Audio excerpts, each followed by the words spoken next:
नमस्कार, आपको बता दें कि आम आदमी पार्टी के राज्यसभा सांसद और लवली प्रोफेशनल यूनिवर्सिटी के founder chancellor doctor Ashok Kumar Mittal ने एलपीयू कैंपस में सभी अमेरिकी सॉफ्ट ड्रिंक्स की बिक्री पर रोक लगा दी है। उन्होंने ये कदम उठाकर स्वदेशी 2.0 अभियान की शुरुआत की है और सभी भारतीयों से अपील की है कि वे अमेरिकी प्रोडक्ट्स का बहिष्कार करें और इस आंदोलन का हिस्सा बने। यह अभियान डोनाल्ड ट्रंप द्वारा भारत पर थोपे गए टैरिफ का जवाब है। उन्होंने कहा कि एलपीयू में अमेरिकी सॉफ्ट ड्रिंक्स पर बैन लगाकर हम दुनिया को ये स्पष्ट संदेश देना चाहते हैं कि भारत किसी भी अनुचित आदेश के आगे नहीं झुकेगा।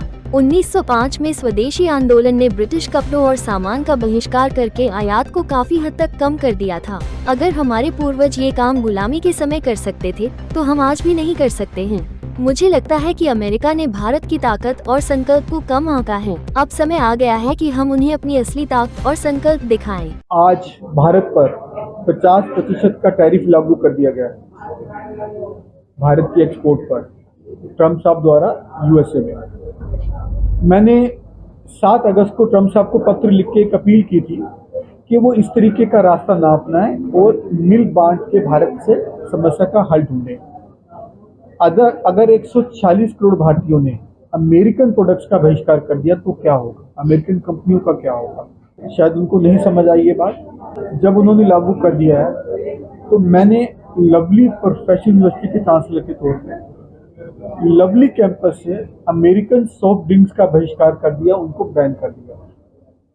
और इसमें मैंने 15 अगस्त को स्वतंत्रता दिवस के अवसर पर अपने बच्चों से बात की थी, उनकी कंसेंट ली थी और उन्होंने यही बोला सबने कि ये भारत के जन आंदोलन में वो सब शामिल होंगे। 1905 में स्वदेशी 1 आया था और आज स्वदेशी 2 आएगा। जिस तरीके से उनको ठीक लगता है अमेरिकन प्रोडक्ट्स का, अमेरिकन कंपनी का बहिष्कार करें ताकि ये एक जन आंदोलन बने और अमेरिकन एडमिनिस्ट्रेशन को ये समझ आए कि भारत के साथ इस तरीके का दोगला बर्ताव नहीं कर सकता।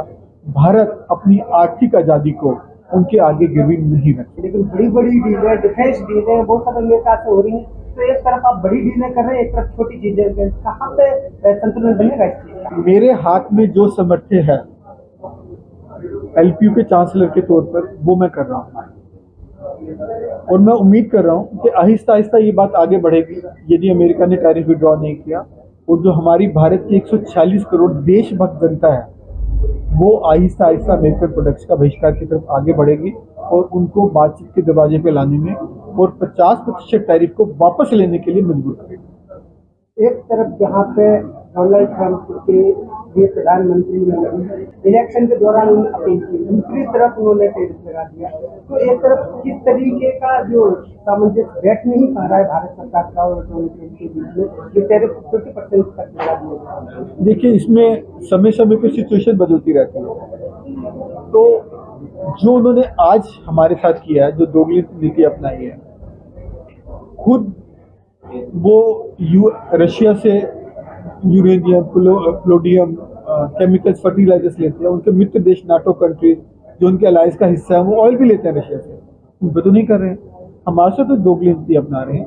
तो तभी मैंने बोला कि टाइम आ गया कि आपके चैनल के माध्यम से मैं जनता से अपील करता हूँ, अपने भारतीयों से अपील करता हूँ कि वो अमेरिकन प्रोडक्ट्स का बहिष्कार करें ताकि हम ट्रंप साहब को या अमेरिकन एडमिनिस्ट्रेशन को बता सकें कि भारत के साथ दोगली नीति नहीं चलेगी, भारत के साथ गलत पॉलिसी नहीं चलेगी।